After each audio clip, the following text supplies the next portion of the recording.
This is Stephanie from the Scott County Public Library in Georgetown, Kentucky. Thank you for joining us for today's gardening tips fresh off the farm, springtime planting. I'm here again with Miss Nina Hanson. She's a farmer in Milton, Tennessee.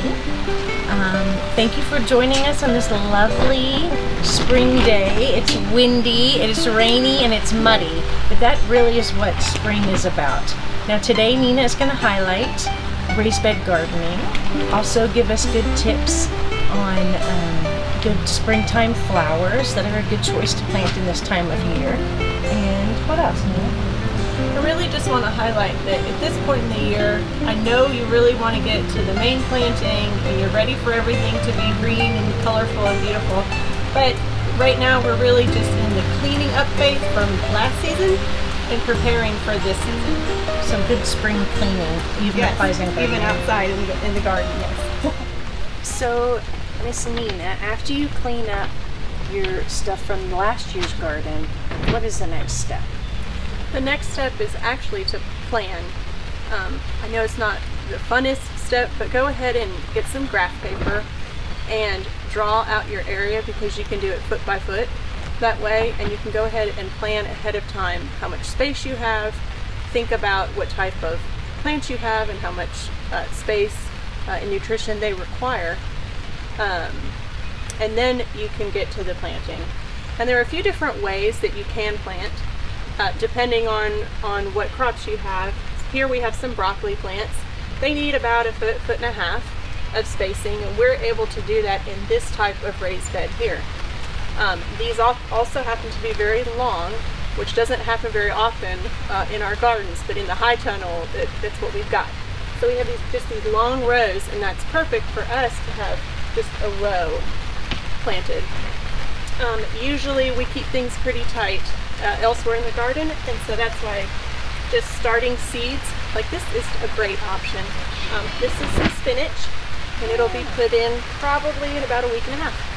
Oh, that's so cool. Mm-hmm. And you started them from seeds. Yep. How long did it take for them to get to this stage here, would you say? These crops that do good in cooler temperatures germinate very quickly, and they can germinate in the cold. So even if you have an outdoor area, that's perfectly fine. And it just took them a few days really to come up, and probably about a week and a half to get to where they are right now. That's amazing. Thank you, Nina. Sure. Now we're going to learn a little bit more about the raised bed practice. Nina? So there are several types of raised beds that you can use in your garden. It just depends how much you want to spend, how much time you want to put into it. Here we have a wood raised bed. This is one of our shorter wood raised beds for crops that don't require a whole lot of soil. But you can also use hand dug beds like we have in the high tunnel, where you're not purchasing anything to make that bed. You're just using your arms, your manpower to dig those yourself. And so you dig your pathway, and then the soil from your pathway makes the raised bed, and that's perfectly fine. The plants do really well in that. No wasted soil. None. Then. Nope. You can also do cinder block. That's a super easy way to put a raised bed together quickly, and it really holds up well in the elements too.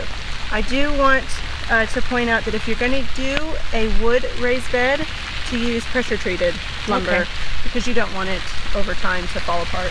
It lasts and then longer. You have to do it all over again. So yeah. And this is a perfect example of the cleaning out that I was talking about from the season before.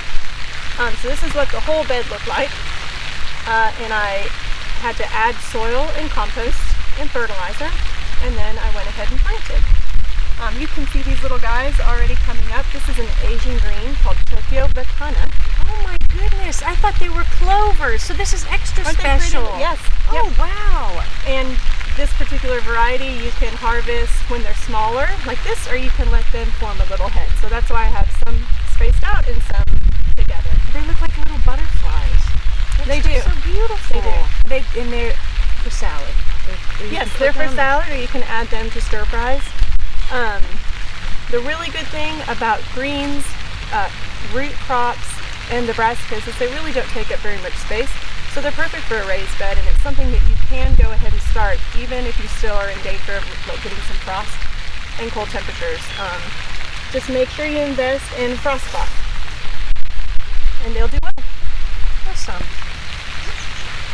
So this happens to be an area of the garden where we have all the raised beds that I mentioned earlier. So we just wanted to point it out to you real quick. We've got just dug beds here. I already have some ginger planted here. And then some wood that we've attached to a cinder block garden that we already had. So it doesn't have to be fancy at all. It just really just requires your time to care for the things. You don't have to have the cutest or fanciest garden around. Did you build those? So our cameraman did, with my assistant. So cute. So we're in a tiny little greenhouse, but even tiny greenhouses, you can pack a lot of stuff in here. Yes, you really can. I know for a lot of new gardeners, they may not want to think about a greenhouse, but I think it's the most useful and helpful tool that you can possibly have. And you don't have to get a big one. We sell commercially and we sell at market, and this is, I believe, an 8x10, and it's more than enough for what I need. You can put a seed bed in, which is what I like to do to really reduce plastic, so you don't have so many plastic trays all over your garden as you're planting. And then when I run out of space, I come over here. If you can see, it's kind of hard, I know it's tight in here, and plant in trays like this. Most of the plants we have in here are flowers. I do have a few tomato plants in here.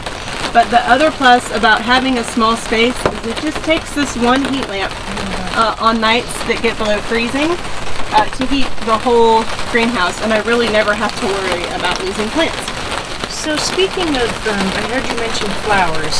Yeah. If you could just give us a quick, what are maybe 4 of your favorite types of flowers that work out well if you plant them in early spring or in spring? Yeah, so I think I could break that into 2 and 2, I guess. I think it's always good to have some perennials that you don't have to fool with every year, and some annuals to mix in so you get a season full of color the whole time. So I think for annuals, I think snapdragons is a really good choice. I have some in here that are ready to go outside. They can take the cold temperatures and a frost. So that's a good one to start with. And you'll get color in June, pretty much the whole month of June. Really gorgeous colors. There's a large variety of snapdragon plants that you can get. So that's a good one. And then the other annual for the rest of the season, if you deadhead them, which means pick off the old flowers, they will continue to produce all year, and that's zinnias. And it's another plant, but there are many different varieties. Some don't even resemble zinnias, you know. And so they're really, really pretty, colorful plant that will give you a season full of color all the way till frost in the fall. For perennials, I would go with something that you can also use for tea, so that you're getting sort of different uses out of all your work. And that's yarrow. They come up every year in this area, super reliable. And again, just a wide range of colors. And then echinacea is a really good one too. It used to be that you could only find that native purple, which is really good for tea. But now there's also many, many varieties. You can get deep color to pale, pale yellows, and it's also another really fun plant that's very reliable, and you'll be able to enjoy them year after year. So cool. So we had snapdragon, zinnia, yarrow, and echinacea. Yes. Awesome. Thanks, Nina. Sure. Well, thank you so much, Nina, for showing us around your farm. Sure. Even though the weather was crazy, it's still so fun to be in springtime. Typical early spring. We got new spring puppies, and we got wonderful baby lambs over here. So thank you for giving us all your good and gardening tips. Absolutely.